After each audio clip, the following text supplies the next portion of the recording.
Daniel Whitmore had lived the last 2 decades in the quiet town of Ashford, where whispers of old tragedies still clung to every corner like dust on forgotten shelves.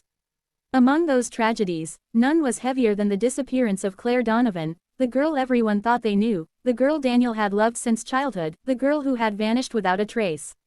He still remembered the night she disappeared as if it were carved into his bones. They were 17 then, sitting by the old lake, promising each other futures they had no idea how to reach.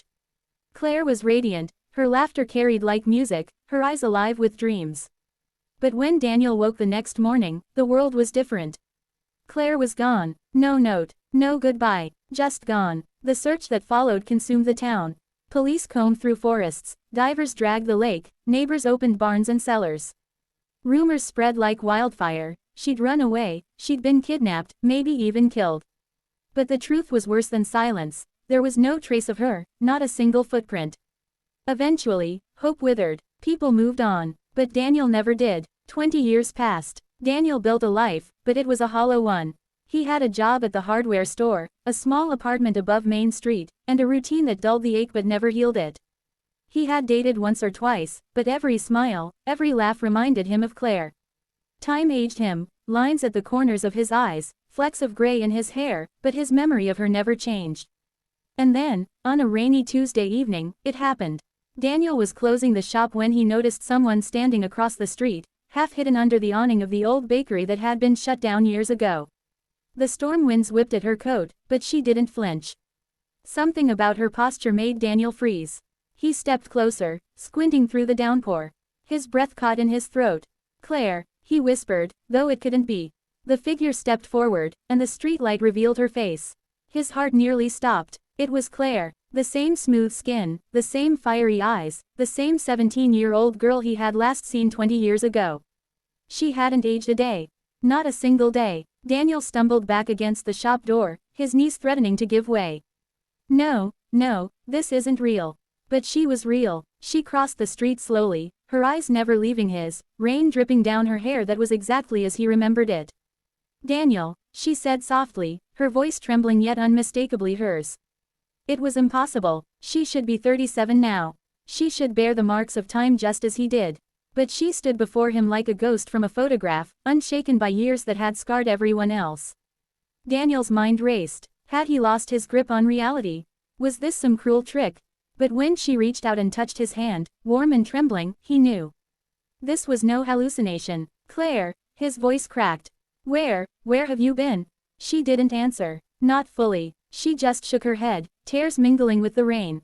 "It's complicated." That word, complicated, sliced through him.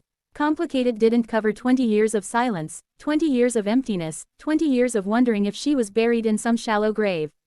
"Complicated," he demanded, his voice sharper than he intended. "You disappeared. For 20 years. Do you have any idea what that did to me?"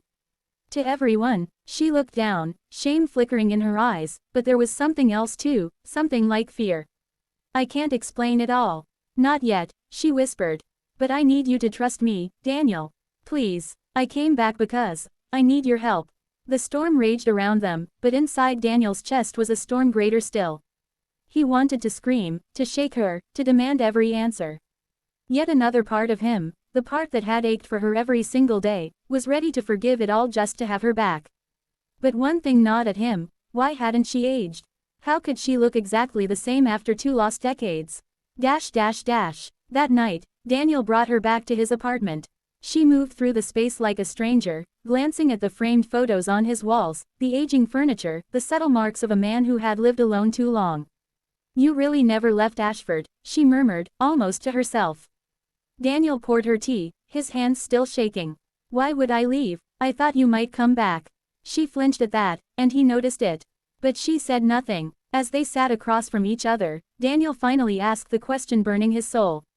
"Claire, why don't you look any older?" The room fell into silence, broken only by the ticking of the old wall clock. Her eyes met his, and for the first time he saw it, an unspoken terror behind her gaze.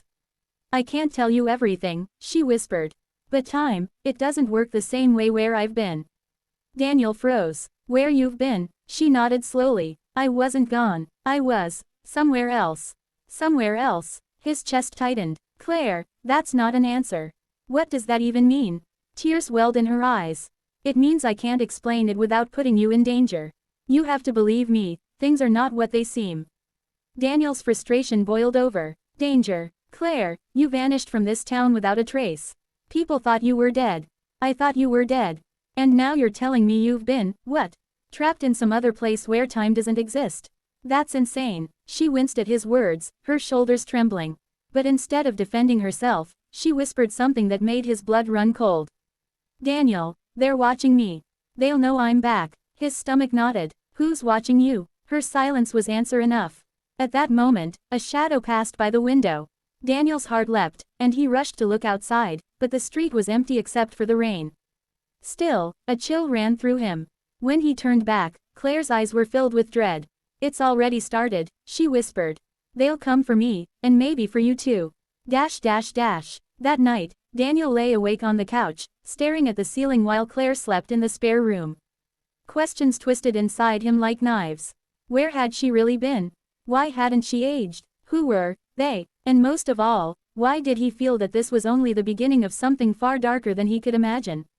The town might have thought Claire Donovan's story ended 20 years ago, but Daniel was beginning to realize her disappearance had only been the first chapter of a nightmare he was now caught in. The following morning, Daniel awoke to the smell of coffee. For a moment, he thought it was just another dream, one of the countless mornings where he imagined Claire alive and waiting for him in the kitchen. But when he opened his eyes and saw her standing there, exactly as she was 2 decades ago, he knew this was no dream. Morning, she said softly, though her smile didn't quite reach her eyes. Daniel sat up, running a hand over his face. The sight of her still made his heart ache with a mixture of joy and fear. Morning, he muttered, then added, you look the same. Her expression darkened. That's what scares you, isn't it? Of course it does, he snapped. You're supposed to be 37, Claire. You're supposed to have lines, gray hairs, something. Instead, you look like you just stepped out of 2005. She set the coffee down, her hands trembling. I told you, time doesn't work where I was. Daniel leaned forward. Then tell me where you were. No more riddles, no more whispers about danger. I deserve the truth. Her eyes welled with tears. For a long moment, she said nothing. Then she pulled something from her pocket, a small silver pendant, shaped like a circle with strange symbols carved into it. This, she said, her voice breaking, is why I disappeared. Daniel frowned. A necklace. That's it. It's not just a necklace, she said quickly. It's a key, a doorway. 20 years ago, the night we were at the lake, I found it. Or maybe it found me. I touched it and, she closed her eyes, her body shaking. And I was pulled somewhere else. Somewhere that wasn't this world. Daniel's breath caught. What do you mean, somewhere else? I mean a place outside of time, she whispered. A place where the sun never set, where nothing grew old. It was beautiful, Daniel, and terrifying. I wasn't alone there. Others were trapped too. Some for years, some for centuries. All of us, waiting. His skin prickled. Waiting for what? Her gaze flickered to the window, as though expecting someone to be listening. For them, the ones who built it. The ones who use it. They're not human, Daniel. At least, not anymore. They feed on time itself. They keep us young, but not out of kindness, out of hunger.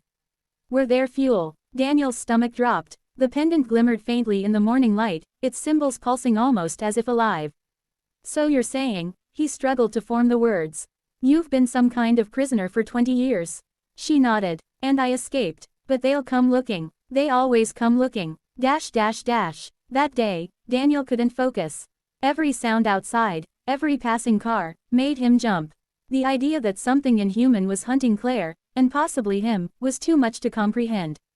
But what unsettled him most wasn't just fear. It was the way she looked at him, like she'd come back for a reason beyond survival. Claire, he said that evening, why did you come to me? You could have gone anywhere, hidden anywhere. Why here? She hesitated, then whispered, because you're the only one I trust. And because, I couldn't leave you again. Those words broke something inside him. For years, he'd imagined what he'd say if she ever returned. Anger, accusations, demands for answers. But in that moment, all he felt was the same love he had carried like a wound for 2 decades. Yet even love couldn't stop the storm that was about to break. It was past midnight when the pounding came at the door. Daniel bolted upright, heart hammering.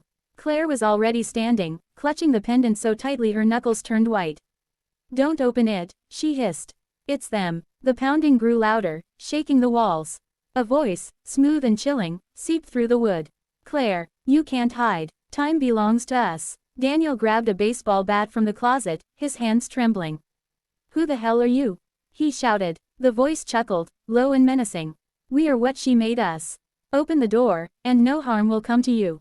Claire's face was pale. "Don't listen to them. They lie." Daniel turned to her. "What do they want?" "Me," she whispered. "And the pendant. If they take me back, I'll never escape again.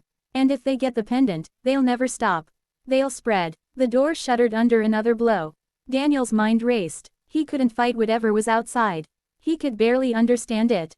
But he knew one thing. He couldn't lose Claire again. "Is there a way to stop them?" he asked. Her eyes filled with despair. "Only one. Destroy the pendant. But if we do, I'll age. All at once. 20 years in seconds. Maybe more. I don't know if I'll survive it." The choice hit him like a knife. Keep her alive and ageless, but enslaved to these creatures forever, or destroy the pendant and free her, knowing it might kill her instantly. The door cracked open, a pale hand reaching through. Claire screamed. Daniel raised the bat, his heart breaking. "Claire," he whispered, tears streaming down his face, "I can't lose you again." Her trembling hand touched his cheek. "Then let me go, Daniel. Please. It's the only way." The creatures pushed harder, their voices hissing. Time seemed to slow, every second stretching unbearably. With a cry that tore from his soul, Daniel grabbed the pendant from her hand and smashed it against the floor. The world seemed to shatter with it. Dash dash dash. Light exploded from the broken pendant, flooding the room. The creatures screamed outside, their voices dissolving into nothingness as the light consumed them. The door slammed shut, the pounding silenced forever. Daniel turned to Claire, his chest aching with terror. She was already changing, her hair streaked with gray. Wrinkles etched across her face. Her hands, once smooth and youthful, withered before his eyes. 20 years, stolen back in seconds. She collapsed into his arms, gasping. "Daniel, no, no, stay with me," he pleaded, holding her tight. "Please, Claire." Her aged face was still beautiful to him, more beautiful than ever. She smiled faintly, her eyes glistening with tears. "You freed me," she whispered. "That's all I ever wanted." And with that, her eyes fluttered shut. Daniel held her long into the night, the shattered pendant glowing faintly on the floor beside them. She had returned, but not the way he imagined. In the end, he hadn't saved her to keep her, he'd saved her to set her free. Dash dash dash. Weeks later, Ashford whispered again. They said Daniel had finally let go of the girl who vanished 20 years ago. But no one knew the truth. No one knew about the creatures, the pendant, or the sacrifice. Daniel visited the lake often, the place where their story began and ended. Sometimes, when the wind was still, he swore he could hear her laughter again. And though his heart ached with loss, he knew one thing: love wasn't about holding on. It was about letting go, even when it hurt more than anything in the world. Dash dash dash. Ending narration with CTA. And that was Claire's story, the girl who vanished for 20 years and returned without aging a day. What would you have done if you were Daniel? Would you have smashed the pendant, or kept her with you forever, no matter the cost? Right finger if this story moved you. Don't forget to like this video and subscribe to the channel, so you never miss another tale that blurs the line between love, loss, and mystery.